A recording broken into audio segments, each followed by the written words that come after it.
A blessed weekend and a happy fiesta to us. There is a very beautiful description of today's gospel reading in view of our celebration of the feast called Transfiguration. And for most of us, if not all of us, understand what this word is actually all about. The word that is used for the transfiguration of the Lord in Greek is metamorphosis. And as I said, perhaps we know what metamorphosis is. This is usually the expression used to describe how the egg turns into a larva and then into a pupa and finally becomes a butterfly. Where there is always at the end of the process a kind of a manifestation of what is beautiful to behold, what is so pretty, what is so wonderful, what is so magnificent. And this very challenge of the metamorphosis that the Lord is shown to the three witnesses, those who were actually pillars of the early Christian community, who wrote about this event. In fact, St. Peter, in today's second reading, tells us something about that. Now, this change that is effected is actually also the same process that we undergo. The kind of change that is needed for us, coming from deep within, is not just a simple way of, I will change tomorrow. No? I will change 24 hours after. Because it is a very tedious process. Lisod og dili sayon nga proseso sa pagbag-o.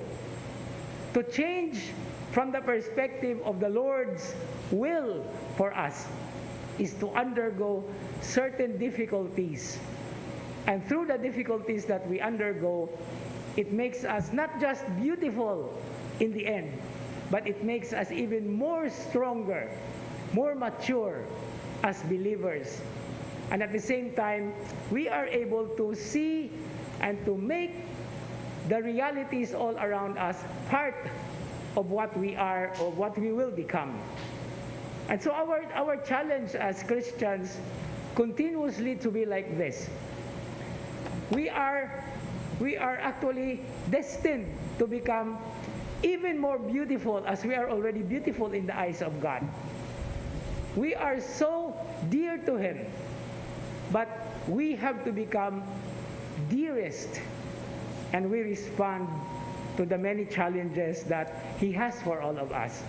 And how do we start responding to this? It is to listen to Him. Part of the things that I was actually thinking as I was preparing for the homily is this particular consideration of the word listen and to pay attention. Do you see a particular word in listen and in attention? Unsa may pulong inyong makitaan sa listen o attention? The word is ten. No? Listen. Attention. So mura na siya og competition ba nga from the scale of 1 to 10, 10 is perfection. And when we are disposed to listen and to pay attention, we are moving from 1 to 10. Siguro you will consider this as corny, but if we are not able to listen, it is either limara ka kuan, so it's dili na siya listen kundi li 5. No? Kay ang listening magsugod og li 1, kayon list 2, then list 3, list 4 until listen. Attention po, attend 1, attend 2, attend 3, attend 4, attend 5, until attention. No? Muna nga, it is a process. Dili nato dayon makabot, but we don't have to be worried about it. Because it is not only for one person, but it is all for us to change. And we need each other to change. For the better, if not the best. And finally, I started with the word metamorphosis. What seems to be the opposite of metamorphosis? It is none other than decomposition. We become decomposed when we die, yes. But inasmuch as we have undergone the process to change for the better, the decomposition can only happen to the body. And our souls and our spirits will return very beautiful and pleasing in the sight of God in His glory. Amen.